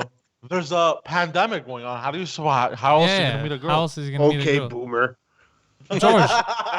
George, he's right though. There is a pandemic. right, yeah. Because now if he approaches a woman, it's scarier than it was before the pandemic. But can I Now she jump can on catch my... AIDS and the flu. Yeah. Poor Both of George. those things are so wrong. Poor George. George's like, look, I was so proud to show this to my family, and now I can't again. No, George, Is this there time gonna you'll be one okay. episode Here, I can George, fucking show? Here's a cause you can bandwagon on. Yesterday, a pedophile propositioned my 3-year-old on the internet. First of all, there's no proof that saw it was that. a pedophile. There's no proof. Phil's just speculating. There's no proof that the guy or robot is a pedophile. And also, Phil, it has to be a robot because what the message you sent me, you can't send it to a 3-year. Like clearly, a 3-year-old's not in charge of the account. Like it has to be a robot. Like or you have to be like one of those Pakistani Indian internet. That seems more realistic. Yeah. But I don't think it was a robot because I sent a video reply. I sent an Instagram video reply of me. It was a sexy video, accepting for that person to be my sugar daddy because that's what the offer was. And then a bunch of threats that I won't name. And that person answered me, and we had a very vague exchange about him calling me a fool. You are foolish. So I assume it's an Indian guy. you are foolish. If anyone wants, and I'd appreciate it, find me on Instagram, see my story from yesterday, and report the account. Whether it's a pedophile or just a weirdo, let's get him off Instagram. Yeah, he I don't basically give a said to Phil posted a video of his 3-year-old, and he replied to a 3-year-old and said, "I could pay you $400 a month or something, make you happy." Or $100 a day just to be your sugar daddy. A day, man, bro. Send this guy my way, bro. Well, I'll take feet pics, whatever he wants, bro. Too old. Honestly, like as a father, this is something that scares me a lot too, because we didn't have computers. We played outside, right? So I mean, How old are you? What are you talking about? Of course we had computers. No, I didn't, man. I got a computer in Egypt. How old are you, George? I'm 39. Jesus Christ, you're old. Well, I didn't have a computer till late No, too. but there's a big difference from the way we grew up and the way our kids are gonna grow up, and everything is happening online. And this is honestly stuff that scares the shit out of me. Because you have these stupid online predators, man. And if your kid's not sharp, falls for it. But it's not their fault. I mean, I don't know how these guys crash your system, or I have no clue. No, it's just like what Phil just said. Works. It's like, let's say your daughter has an Instagram account and she's 12, okay? Yeah. And then some guy sees her account and messages her and says, I don't know, $400 a day to send me feet pics. And then the girl's like, oh fuck, $400, for fucking my feet. And then it could fucking snowball. That's what George is scared of, because it's scary that because I have daughters, I'm gonna teach them that if weird men ask them for things on the internet, just to clear it with me, because $400 a day for feet, we'll send pictures of my feet. Fuck. We just gotta monitor that shit. You gotta monetize and monitor. You just gotta be smart about it. You can't put can you put those what do they call those filters there? Those security parameters. Parameters. Yeah, of course you can. My niece is on TikTok and she's like 13. She's been on there since it was Musical.ly. She's like that generation who's like fucking millennials. They ruined TikTok. Oh, is that what TikTok is? Yeah, it's Musical.ly. Oh, I didn't even know that. Changed names a few years ago. So I know that her parents monitor it heavily. And like I even asked her to her stop dad's following me. Her mom's like, why are you always on TikTok? I'm just monitoring our daughter. No, they keep an eye on who she. No, but I don't blame the guy. I don't blame the guy. Like eventually, when my daughter have Facebook and all these things, dude, I can guarantee you that I'll be all over that shit. Who's their friends? Yeah. I don't know. What happened with panic a bit. What happened yesterday is my own fault, because I have an account that I use that was part of a blog that I started. Kind of like you started Just as Dads, like when we had our first daughter, and I just post pics of them. It's mostly family, but it's public because I like to be able to share it to my own story on my account. But now it's private. Like no one's following that account unless I allow them to at this point. Yeah. Yeah, like all good meme accounts. God damn. But yeah, I just go and report this asshole. Find me, Peep Albanos on Instagram. Well, does he have any? I don't think he even matters. Like it's not. It's probably. It doesn't matter. I just want some sort of consequence. Yeah. I'm out for blood, man. Look, man, if you were really out for blood, you would have tried to trick him into meeting with you when this pandemic is over. And that's what I would have done. And doing stuff that we're not going to talk about here because they can be used in the court of law. Yeah. Bum, bum, bum, bum, bum, hey, George. Bum. Yes, sir. Let me ask you. You talked a lot of depressing news today. You made me angry with our local mayor. I really didn't like her, but you added fuel to my fire, which is raging, by the way. Passionate, hot Greek fire here. Do you have any positive news for us? Not today, no. The only positive thing not His today. Hat. Your hat came in. I finally got my hat because my hair was getting really uncontrollable. Yeah, people were commenting. You should just shave your head, George. Stop lying to yourself. Join the bald side. Yeah. You can pull it off, I think. I'll be giving you a call just for equipment and stuff like that.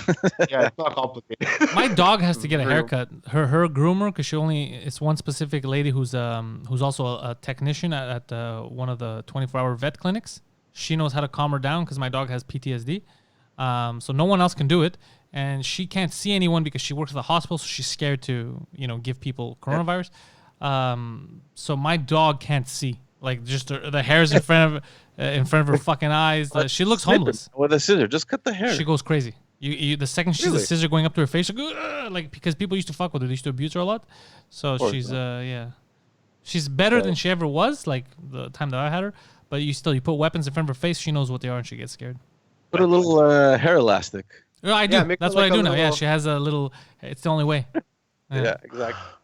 But other than that, yeah, there's no positive things. But if people do There's want no to follow positive me, things. yeah, they can follow the Backstage podcast. If there's any dads out there or wannabe dads, there's also the Just Us Dads podcast, and that's it, man. We're putting out content, like Phil said. It's a great time to be putting out material, and we're happy. We're having a blast. And if you look in the description, you could just get a link to George's website, and you could find all his social channels over there. That's where you're going to find his 2 podcasts, the Backstage podcast and Just Us Dads, where he brings on his fellow dads, and he talks about dad-related things. And by the way, this is actual dads, not some kind of daddy sexual thing. It's real fathers talking about real father shit. Am I right? That's exactly right. Yeah. Poseidon, you're about to say something. Man, too many girls have called me daddy. My future kids are gonna have to call me bro or something. Your future kids are going to call you bro because they're your future kids. They're going to call their mom bro. I got no words. I got no words. So, George, do we still have you, or are you bouncing out to do George work? Yeah, I gotta go, so I'll leave you guys to your Shenanigans. your beautiful Saturday afternoon. George, we appreciate you coming on. Thank you. All right, guys. See you next week. Later, George. Later, George. Peace. All right, y'all. So it's just 3 of us now, Phil. Now that George is gone. Now that George is gone, now the adults are gone, we could talk about kid stuff. Pokemon. Phil, are you? Oh, yeah, what? Yeah. So, Phil, are you doing, apart from Fill My Hole, are you preparing anything for people to be surprised with shortly? Surprised with? Yeah. No. Fill My Hole is taking up whatever free time. It's filling my holes in time. And it's proved to be a bit more complex than I initially anticipated. I believe just so. because people stream, like, you stream with guests all the time. Like, even though I've been doing this for so long, I don't stream often. Like, it's not something I have to deal with. Yeah. And I just got a new computer, so like trying to get everything to mesh well. That's what I was doing yesterday. Actually, Vag came on with me and we like did like a test episode. Oh, I didn't see that. Just to, you like, didn't post no, that. I'm not live streaming Fill My Hole. Okay. Now Yeah, I'm just trying edit to it. figure out, what the show looks like, what it sounds like, how to clean it up, how to make sure that I can film it quickly and have it go out when I need it to. Also, like we saw this morning, my audio setup is fucking unpredictable as all hell. And I can't seem to figure out why. It's okay. When I come in, I'm going to help you. What about, when are you going to feel safe enough to do this just thing normally? I don't know, man. It's just that Because we're there together anyway. but until we get like a clear, like, this is how it's spread. Basically, this is my logic. Once my daughter goes back out, the older one, because the baby's a baby, she's staying home, goes back out into the world, and she is now a vector for possibly contagion, Yeah. I'll go back out. Okay, I see what you're saying. Like if she's already at risk, But even you don't though wanna they're saying add to it's it. okay, then fine. But I'm not going to be the one to bring something home because I couldn't wait. Yeah, Like, we can attempt to do this just thing like this if you want. No, it's not going to have the same effect. We'll wait till we could do it properly, but I do agree with you. Don't take I chances really with missed your this kids. just thing. Me too. And this Like, is the me best too. time Something for I us. miss doing. There's so much stupid news happening. This is the best time for us Yeah, there's a to lot. be making fun of it because people are acting weird because this whole thing. We can do like a version of this just thing, like a short 15-minute conversation on news if you want, if that's something people want to see. But Maybe. I don't know. It's Yeah, your call. we'll see how it works. We'll Yeah. we'll- By the way, Yeah. on my screen right Yeah. now, Poseidon and yours, like your screens, like my view of you guys, has fallen in such a way that it looks like you're in the same room. Oh, that's amazing. Like the walls have What? lined up. I gotta take a picture of it just so Yeah. I can show you after. Yeah, please. But I'm it's pretty curious. hilarious. Yeah, on the Skype you mean, huh? Yeah, on Skype, because I've thrown Skype up to an external monitor so that I can actually look at you guys, so I'm not like this, looking down, because it's awkward. But yeah, I'm just gonna forgive me, everyone who's watching this weirdness. But yeah, it's pretty funny. And I also want to start vlogging again, but like I really don't know. I think that the internet is too saturated with video guys talking about cool video stuff. Hey guys, look at this doorknob. What's up, everybody? Thank you I have to a beard and a checkered unorthodoxdoorknobs.com shirt. for Like- sending us this doorknob. Yeah, I know Yeah, what you mean. Like, how many more guys like that do we need? Yeah, I don't know. Then again, how many podcasts do we need? I do so many podcasts. Podcasts are different, though. They can be like, that's why I like Fill My Hole as a concept, because I'm Just going to put it on talking. YouTube, but I'm also going to take the audio and put it up for podcasts. Yes, you have to. But aside from that, I don't think I'm going to produce anything new. I don't know, unless something comes to me. There's one other thing that I wanted to do. Which I is? need Peter to kind of commit to it though, and he's super busy Oh, I because know in what this you're talking crisis, his work is like exploding. Are you talking about the food and eating the movie review thing that you were talking about? Just like a movie show where we Yeah, talk about yeah. movies. I don't want to do the food thing, that real salt concept that I had years ago. I don't Yeah. want to do that. But like, I have a title for it. It's Real Talk. It's like REEL Talk. It's not that clever, but whatever. Just talk about movies. Like people are, and not even movies, shows also, because people are sitting at home watching shit. But I want to kind of be spoiler free, and it's hard to get into a deep conversation without spoiling stuff. Well, you definitely need someone who's seen the movie with you so that you know what not to talk about. Because you could nod to each other like, okay, don't you know what we're talking about here? We're talking about this scene. That's why I want to do it with Peter, because me and Peter, that's why we work so well together. Also on set, we know without having to discuss with each other beforehand what part of a movie should never be spoiled. Like we have the same kind of experience when we experience a movie. And like I know that we won't have to do a lot of prep work, and he can talk about fucking movies forever. You know, like, I ended up in a university class once with Peter. Yeah, I've heard that story actually. So weird, yeah. Now that I think about it, because we knew, like, where the fuck did I know this guy from? I don't remember how it happened, but I remember we were in the same. I think it was a history class. But Poseidon is doing more stuff too. I gave him the GoPro, and he's out judging restaurants. He's judging their food. What? He's judging. Yeah, he's doing his own food critiquing show. So he's out there. We're gonna add that to the Patreon. Probably. What is it called? We don't have a title for it yet. I'm gonna have to see his footage first, see if I can actually use it, what I can do with it. But it's probably gonna be a new food show with Poseidon, and also we're gonna start soon. I'm just figuring out how to do it. For Pantelis Live, because that's like the big show right now on the YouTube channel at least. A pre-show that's just for like Discord, Patreon members that we could do a pre-show.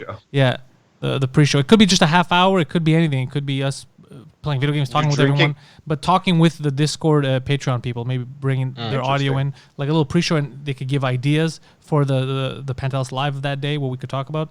So I'm working on that now and how to do it. So, and today Poseidon's going live on Patreon with In Bed with Poseidon at 4:00 Eastern Standard Time. So we're still like we're thinking of new ways to like expand everything. Yeah. I got more shirts delivered, so I'm gonna give out more shirts. I might do like a special to give out extra shirts to the patrons, and then maybe an extra winner for one of the new sign-ups, something like that. So I'm thinking of different. Like I'm always trying to do different stuff, to keep. Yeah, that's the thing though. I don't know what else. Maybe it just hasn't come to me yet. I'm not saying there's nothing else I could do. I'm not sure what else I could do at this point, because I still need to maintain a certain amount of my time on client work and like home, right? Yeah, things the are home, not you have normal kids, yet. man. You have kids. It's way different. Yeah, it's way different. Like if I was single, or not single, if this was before kids, You'd be on man, Hinge, I would on be fucking Hinge. producing content. No, I mean like 3 years ago before my daughter was born. Yeah. If me and Anna were just home during pandemic, we would just be like eating, sleeping, and just doing our thing. Like there's no reason to have to worry about anything. But with the kids, you got to keep them entertained. Yeah, Because I've said this before. It's not her fault she's 3 and stuck at home. Yeah, it's You the know? fault of the goddamn guy messaging her on Instagram. It's the Chinese government. Oh, I hate that guy's probably not Chinese, he's Indian. You're right. I saw a movie yesterday. I don't know if you've watched it. I thought it could be good because the concept seemed cool, and it was actually a pretty shit movie that went nowhere. But everyone was in it. Christopher Walken was in it. Viggo Mortensen was in it. Elias Koteas was in it. The Greekster. Oh, what's it called? The Prophecy. Which one? The Prophecy. It's called. And I've never seen The Prophecy. it's on Amazon Prime. So basically, it looked like it was a war between heaven and hell and angels and I was like, oh shit, this sounds badass. Christopher Walken's in it, walking all over and shit. I'm in. And then Wow. the movie starts. It's kind of Jesus. slow, kind of cheesy. I'm like, oh, it'll get better. Yeah. It'll get better. And it never really does. It feels the way it was written. It was written more for like a play, like the way they act and everything. It would have worked maybe on a stage. Yeah, not as a movie. And they took this good concept. That's an amazing concept. End of times and angels fighting demons and whose side is who on. Yeah. Gabriel changes sides and all that shit. Oh shit. Yeah. Spoiler alert. Spoiler. Well, it came out in the 90s, so they had time. Yeah, it was a joke. But they took the concept and they did I think I have nothing. seen this. They did nothing with it, Phil. Nothing. Look, for me, end of times like biblical movies, like they're never that like they're not going to win Oscars. They're fun. I love watching them, For me, there's two top. It's Okay. Constantine and End Yeah. of Days. I don't with think Arnold Constantine is an Schwarzenegger. end of the world movie. You think it is? I think that's more I of would a put it in that. demonic. Yeah, it's in that category. And It was- Constantine is severely underrated. Constantine is Constantine is good. End of Days was good, but man, I had End of Days, just that shot of Arnold, like, it's so good. Such a terribly good movie. Like, Yeah. if you want like a fun action, I watched Six Underground with Ryan Reynolds on Netflix. Oh, that looks stupid. I don't want to watch that. It's so the set pieces, like the action pieces, the driving effect, like just the stunts are so over the top. They make Fast and the Furious look like Driving Miss Daisy. Oh, really? Like they're It's just insane. It's so much stupid CGI? fun. No. It's Practical? Oh. There is some CGI in the movie, but like one of the characters is like a parkour specialist Parkour. for no reason. It's just like we need a parkour guy. So like he's jumping out of shit and like it's like Assassin's Creed. He's falling off of fucking basilicas into open car. It's fucking nuts. It was a lot of fun though. It was stupid. But now I'm watching Defending Jacob with Captain America, Chris Evans, Okay. on Apple Plus. It's really fucking. It's like a slow burning, just great like drama. I watched Really, really Upload. I solid. finished the first season. Which one? Yeah, I watched Upload also. Oh, Upload. Yeah, I have it on my list. I haven't started it yet. It's it's got some Yeah? moments. Yeah, it's got some good moments. There's some good stuff on Prime. I watched. What's the one with the Nazi hunters? What's it called? Hunters Z or Hunters, whatever. yeah. Yeah, I've never. Where the- Al Pacino's in yeah. it, right? I saw a commercial. I don't know if for it's me, any good. it was fantastic. Like I had the same reaction I had to like watching Django 2 at the first 3 episodes. I was so into it, but it kind of fell apart for me at the like. You were it you were into don't it as long as the Nazis were the good guys, and then the second the story shifted, you're like, what is this propaganda? I would no.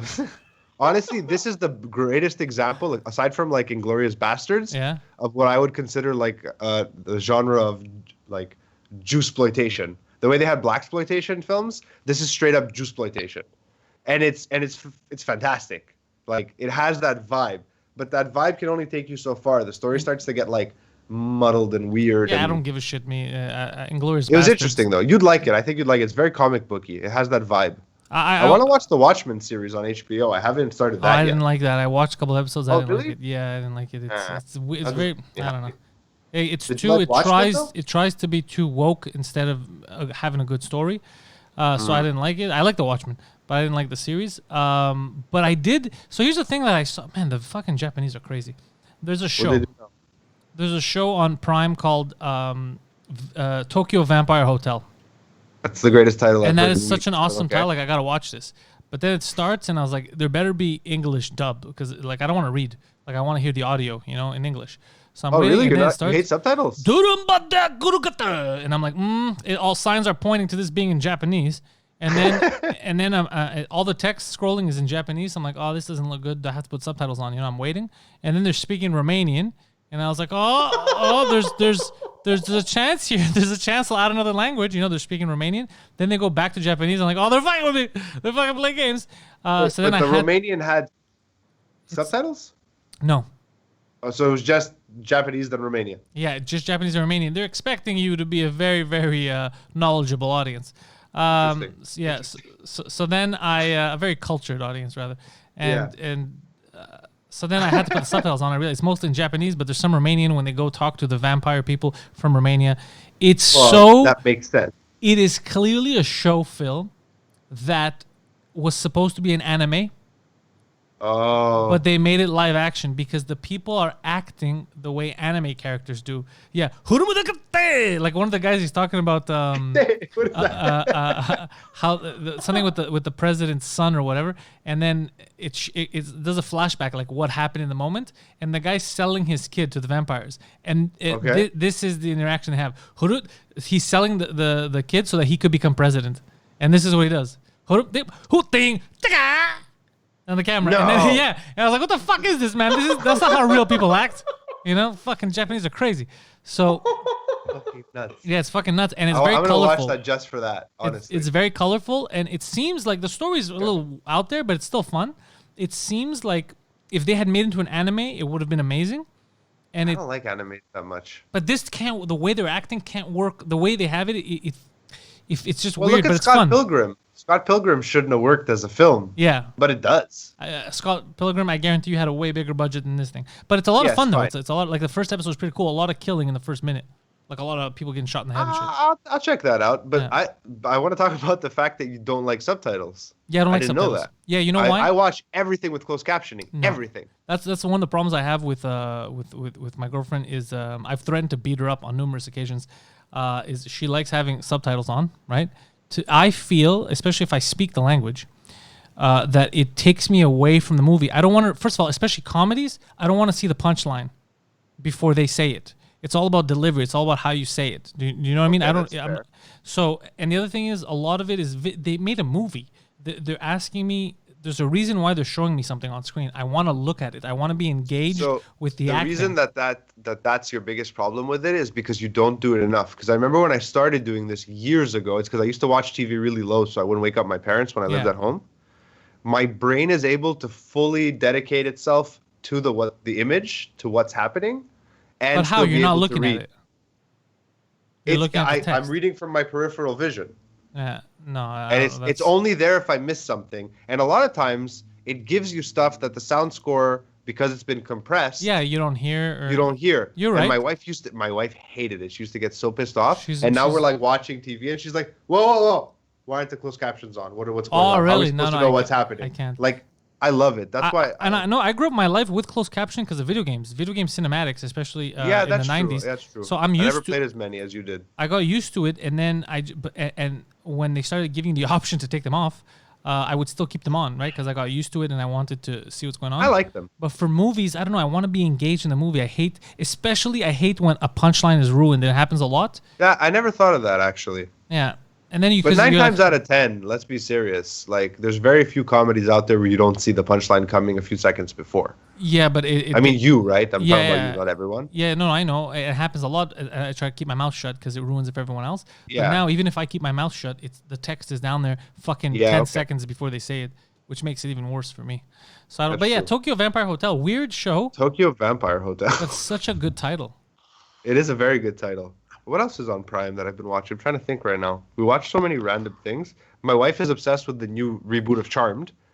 They're rebooting know- Charmed. Yeah, they rebooted Charmed. She hates it, but she won't stop watching it. It's phenomenal. there's She shows hate like that. watches it. It's so good. Uh, And I don't know what else we watch. Actually, Prime Time. You know which movie made me laugh a lot? Zombieland 2, the second one. Double Reloaded. Is it good? Double Tap. Double yeah. Tap. Double Yeah. Tap. That's Is it. it- Yeah, I haven't it's watched actually- it I yet. haven't watched it either. It's actually pretty funny. I laughed. original I is enjoyed the first phenomenal. one. Yeah. No. Fucking Bill Murray. It had Bill Murray. Yeah, that's what I was about to say. Fucking Yeah. shows up out of nowhere. And then you have to watch the second one if you Okay, guys okay. enjoyed the first one. Oh, is Bill Okay, Murray yeah, in the no. second one? Don't. I don't want to know. I don't want to know. I'm not saying nothing. He doesn't even know who Bill Murray is. They're Of course off. I do. I can't hear. It was the guy in Groundhog Day. Yeah. Did you just not be? Whoa, were you not sure who Bill Murray is? Yeah. No, I know who he is. Yeah, I But was making sure that he you knew. You know what my issue is though? I keep confusing Oh, Bill I know what Murray your with issue Tom is. Hanks for some reason. I don't know why. Yeah. What? Let's just change subjects. I mean, You know that my father gets mistaken for Bill Murray often, Really? like in public. really? Yeah, like a few times people have come I up to can him, and my see- dad's name is Bill also. Yeah, I can see the. I can see Younger the. Bill Murray though. I can Like see the now f- that Bill Murray's aged a bit more, they don't look alike as much. They've aged apart. But when they were both like, I think Bill Murray's like 10 years older than my dad. So like when my dad was like in his 40s and Bill Murray was like, I don't know, tail end of 40s, I they can looked see alike. the family. I could see somebody being like, "Hey, are you related to Bill Murray?" But I can't. People have see- asked for his autograph. Oh, that's amazing. And my dad gets Aw. confused because they're like, Mr. Bill. And he's like, yeah, what's up? Because his name is Billy. Oh, no. So he's like, yeah, what's up? Can we have your autograph? He's like, why? And my mother's like, he's not famous. Oh, why does she ruin it? Because she's just like, what the fuck is happening? We're trying to order hot dogs here. Mr. Bill, a number one customer. They have his photo on the wall. He's got like a hot dog. I want to. But, yeah. I want to get back to filming soon, Phil. As soon as this is over, bam. Yeah, this just thing and whatever else we can come up with as fast as we can do it. We yeah. like fuck quality, quantity above all else. Yeah. So now, what's going on when you go outside? Are you wearing a mask? What's the deal with that? People are becoming uncomfortable if you're not wearing a mask, and there's certain places that won't let you in if you're not wearing a mask. And then haven't been yesterday I to went to any a restaurant places. to pick up some food. I was the only one. Have you wearing a been mask. ordering? I went for pickup yesterday. So yesterday was the first day where what I did is I decided, you know what? Let me get some Uber Eats. You know what I mean? And Have you been doing that throughout this period? No, never. Okay, because we haven't eaten out or even had a coffee out since this all started. Yeah, no, I never used Uber Eats. The only thing I did is I did take out once from Elatos, and I ended up doing that again yesterday because there was a problem with Uber Eats. So I order Uber Eats, and you're trying to time everything. You don't want to fucking eat late. I called like around 5 something or something. I made the order like 5:10, 5:15, and it's like it'll be there in like 40 minutes. I was like, cool. I ordered from this place in Laval, and 40 minutes go by, an hour goes by. It still says preparing your. It was Poseidon. It still says. No, it sounded like a body dropped in the office. Yeah, Poseidon. Oh no, Poseidon dropped something. Oh. Or Doom. Oh no, it was the desk. I don't know. So I'm pretty sure it was here, guys. Someone just died. Okay. So Alright, whatever. basically 40 minutes go by, an hour goes by, and it still says preparing your order. So I'm like, what the fuck are they preparing? Like, what's going on here? And this restaurant, notorious, right? This is the third time I ordered from them. The first time was a fuck up. The second time worked, and this time was a fuck up too. The first time they left with just the utensils and like the appetizers. They forgot the main meal and all that. Name it. Name the restaurant. And the guy They forgot the main meal. Name the restaurant. Yeah, no, but hold on. Then they called me because I go, what the fuck is this, man? I want a refund. You guys didn't bring me anything. And then I go, who is the Uber driver? And the guy's like, look, it's not his fault. We didn't give it to him. We fucked up. Your pizza is still here. We gave him. So whatever. So the second time I ordered to get them to redeem themselves, and it worked. So now, this months later, so yesterday this is happening. And I'm like, what the fuck? How is this still preparing for over an hour, So I look, and it says, even though on top it says preparing your order, on the bottom in little text it says they're still looking for an Uber driver. They can't find an Uber driver for over an hour. So okay, so now the food's ready. It's been sitting there for over an hour. That's what I'm thinking in my head. I go, this is gonna be cold. So I contact Uber. I go, like, guys, are you gonna get a drive over there? If not, refund me, cancel the fucking order. I'm not gonna eat 3 hours later cold food. So they go, yeah, that's not a problem. For the first time ever, Uber's like, we'll do it right now for you. It's canceled. You're not charged anything.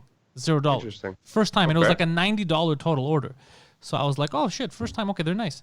So then I leave to go get food because we didn't cook anything because we were expecting this, right? Yeah, of course. So I go to pick up food from another restaurant, and I get a phone call from a man in India who works for Uber Eats, and he's like, this call is monitored. Do you mind? And I said, no, actually, I prefer it. So he goes, the restaurant is calling us, asking us if they can have your phone number. Would you be cool with giving me your phone number? I go, why would you? I don't give my phone number to people that I'm acquaintance with. Why the fuck would I give my phone number A restaurant. to a restaurant? Why do they want my phone number? What does that have to do with me? They go, oh, they want to explain the situation to you. I go, oh, did you guys tell the restaurant that I'm mad at them? I go, I'm mad at you.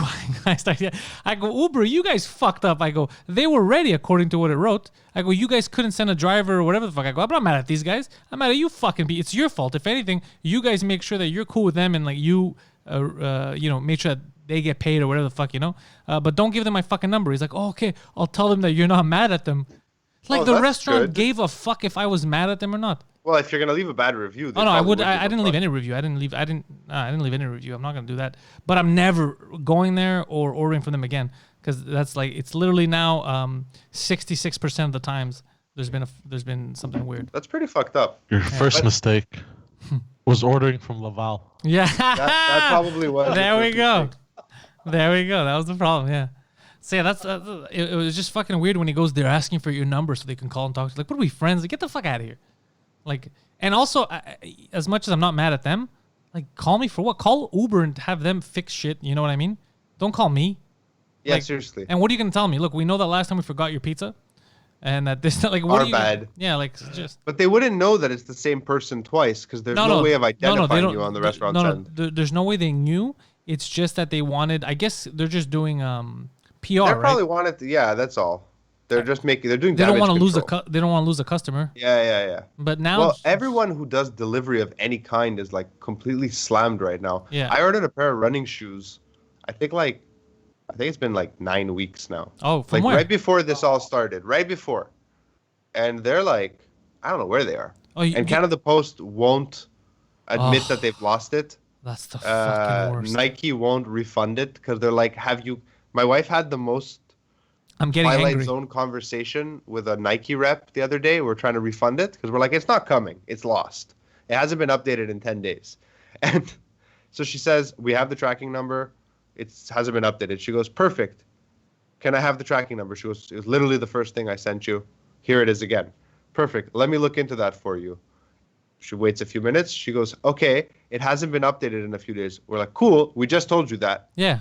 I'm asking you what the fuck's happening. You're just repeating what I told you. Oh, Phil left. Oh, dude, the Nike lobby, Poseidon. The Nike lobby got him.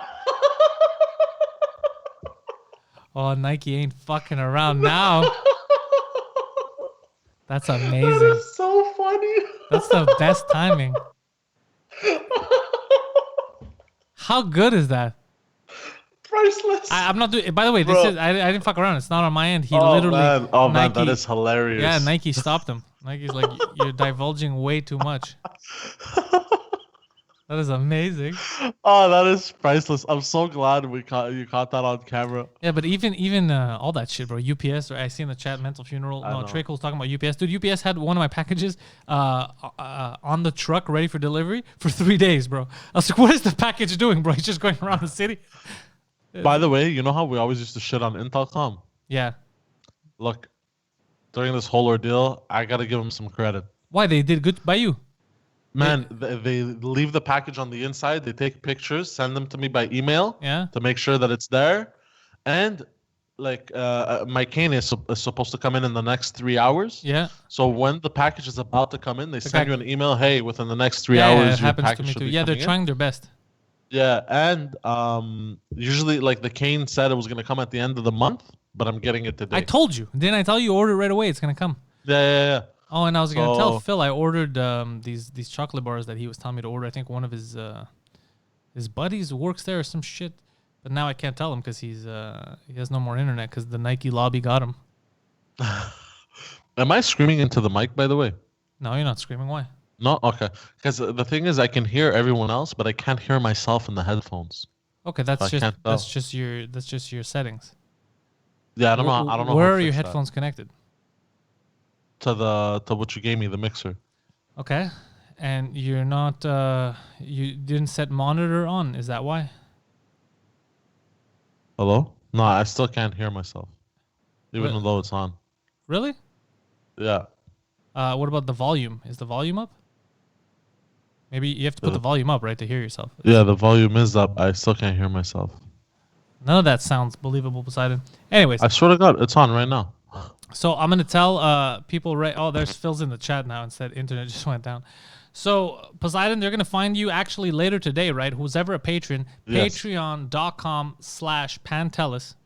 You're gonna be able to catch Poseidon in bed with Poseidon, new episode where he will detail how he fell down 3 flights of stairs, spraining his ankle, all because he was looking at what he quote said titties No. on his phone. No. Oh, God, I thought you were going to say something else. No, he was looking at the titties on his phone, Yeah. and he fell down 3 flights of stairs, which is Well, a one flight. Poseidon. Oh, was it one? You kept saying 3. No. I said the lobby stairs. It has a flight of stairs right, Okay. right after the So elevator. 1 flight of stairs. Yeah. Still Sorry, yeah. horribly hilarious. Misunderstanding. It's okay. Still funny, and I think the way I fell was very comical. I wish I could get a video of that. You probably could. You should ask the landlord. Yes. Oh my God. Yes. You remember what time you fell? Go get a video quick before they It erase was it. like, yeah. I'm gonna call We're him. gonna play it on 2 drink minimum. So patreon.com/Pantelis. That's where you're gonna go for exclusive Pantelis Nation related content. You get In Bed with Poseidon. You get all the podcasts first. You get the bonus episodes. You get a chance to win merch, and it's no longer becoming a chance. Like I'm just sending out a lot of merch. I'm very bad with my money. So join the Patreon. Have fun over there. 2 drink minimum every Tuesday goes live on the YouTube page for 2 drink minimum, and it's up everywhere podcasts are sold on Wednesdays. The Poseidon 69 Instagram and Twitter for Poseidon. All my social channels, get them at the website panteliscomedy.com. There's links to everything over there. For Phil, if you go look at our buddy Phil, his website, his YouTube page, all that stuff, go to the description here in the video, and you get links to him and George's social channels as well. Poseidon, anything that we need to mention before we go? Yeah, but now we don't know what the Nike lobby has done to Phil, so. Oh, the Nike lobby got rid of his internet. They go, let's see you talk shit with no internet, Phil. So we'll see you guys a little bit later. For all the patrons, we'll catch you on In Bed with Poseidon in about 4 hours. Poseidon, you know what you're going to talk about? Yeah. Everyone else will catch you tomorrow at Pantelis Live. That's it. It's a surprise what I'm going to talk about. Okay, so Poseidon's got something good. And you're going to have your cane by then. Yes. Should have. Yeah, actually. Oh, very nice. So thank you guys for listening.